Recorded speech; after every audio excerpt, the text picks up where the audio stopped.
uh, and just have a little chit chat with you and talk. So as you know,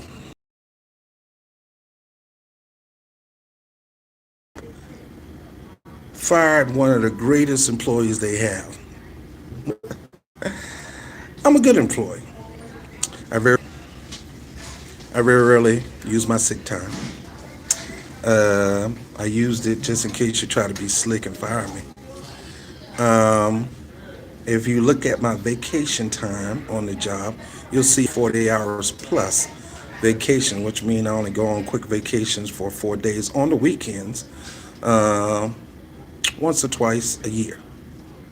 My my standard. I'm a standard, you know, and but because I am a union rep and because I'm a shop steward and I fight for the workers on my job, oftentimes company leadership will try to target you, which is against the law, by the way. And they'll find anything they can to try to get rid of you because you pose a threat to their bottom line, which means um, keeping the cycle of new employees coming in every month.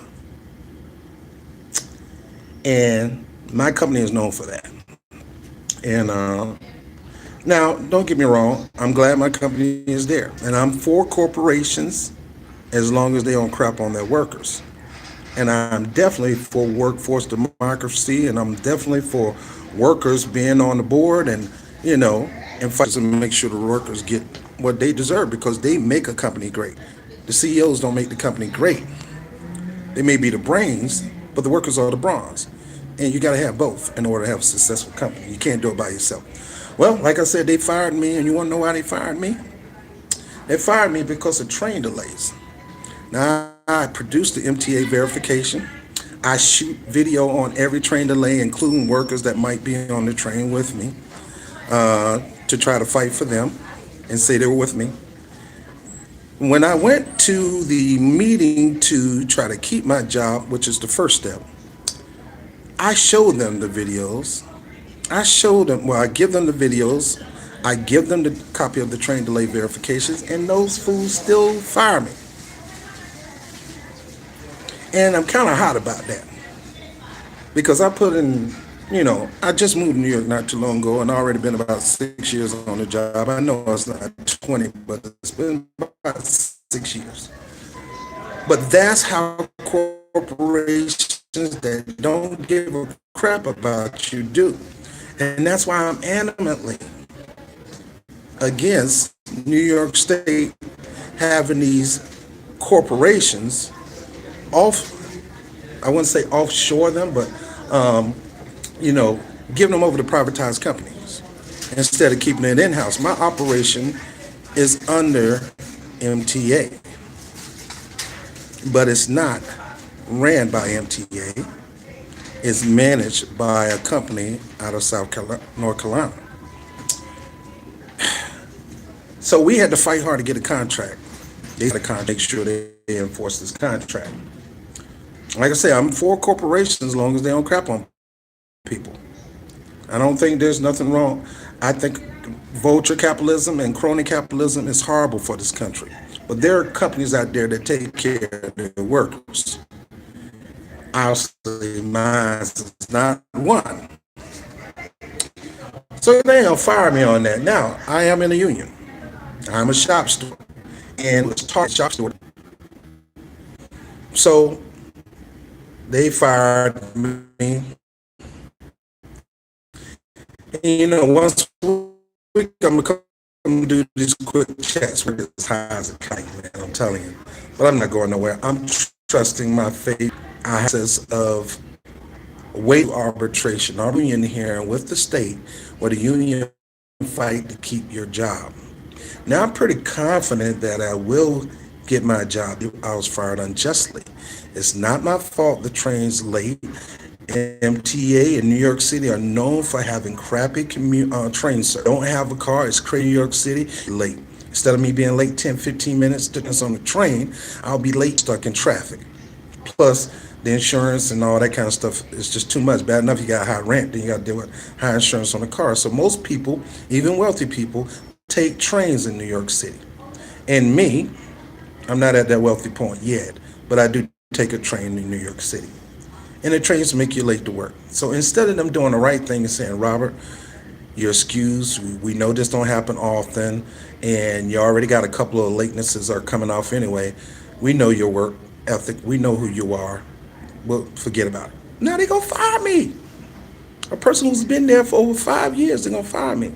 So here I am. I'm trying to learn how to get in the process of getting my unemployment check, the whole 9 yard, because I invested into it.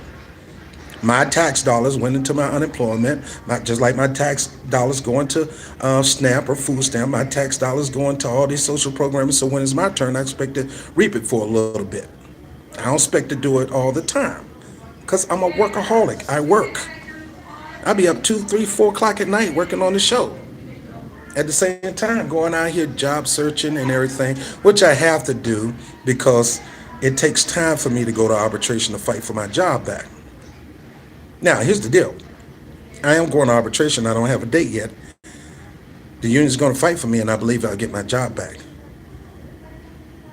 and everything be normal. In the meantime, I got to find methods of work. I got to do job search just to make sure I get an unemployment check. So I got to do all this thing, and I'm just giving you the true life of Robert Bob TV brand. That I'm a happy-go-lucky guy. I love life. I love people, but I go through things just like everybody else. And you're seeing this. So where am I right now? I'm at what they call Workforce One, the unemployment office in New York City, to make sure that I didn't mess up nothing. Because now most of the job search and most of work search for unemployment has to be done online. So I did the online thing, but I haven't done that in so long that I'm nervous that I may have messed something up and I won't get my check. So I came all the way here to talk to them about, look, I just want to make sure I did everything right. So I don't want nothing to happen where I don't get my check. Because if I don't get that check, man, and then I'm gonna have to really work my other business, which I like to work my other business part time, not full time. It's usually an extra $500 to $1,000 a month from that business, but extra $500 to $1,000 a month full time is horrible. You're not gonna be able to survive in New York on that. So I like to have that as an extra. So anyway, I'm just letting you know a life into Bob TV of the things I'm going through. And sometimes it's tough. You got to keep a pretty face, keep an attitude, and connect with people that you know and love. And that's why I'm connecting with you guys. But I'm gonna make it. Don't get me wrong. I just want to make sure I get my unemployment because I invested in that. I've been on this job for a long time. And my job is going to try to fight me getting unemployment.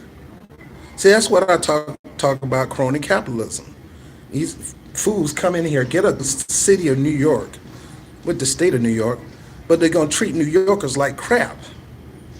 You visitors here. And you're going to treat the people who've been here for a long time like crap? Come on.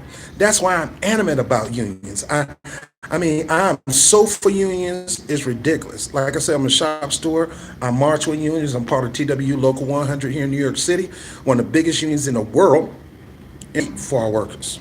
I know my union's going to fight for me and get my job back. But anyway, I don't know why I'm rambling, but I'm just giving you a little life into what Bob TV go through. I'm grateful. I got a roof over my head, clothes on my back, food to eat, got a sandwich in my bag, food to eat. I'm grateful. This is just a bump in the road. But I tell you one thing, the thing that I love to do, I'm going to continue to do if I lose it all and just have this phone and not the studio equipment and things like that. I'm still doing. Now, hey Pat, I see a couple of people popping up here now. Carmen, Gordon, Pat, how you doing? Anyway, the whole reason why I got you on here is I want you to look at this view of the Bronx. This is the Boogie Down Bronx. And I'm happen to come from the what we call Workforce One. That's the Workforce Development Center that you have to go to, even though you're going to get your job back. It's going to take time to go to the court, so you have to do work searches in order to get unemployment. But the view is beautiful. Got a lot of brand new buildings, a lot of older buildings still here. This is the point in we talked about that a little earlier about the subject of reparations. You got a lot of politicians saying that our idea of reparation is getting money from the federal government. You vote money from the federal government and put it in different communities. But you got to understand that is not enough. I mean, the government has been doing that for a while, taking money and putting it in certain communities. Bill Clinton did it. Even George Bush did it. George W. Bush. Barack Obama did it. Put money in different communities to uplift the community. But what normally happened, that don't set the people, that doesn't close the wealth gap. That don't put people on the same even plane as minorities on the same even plane as the majority, which is our Caucasian brothers and sisters. These people out here struggling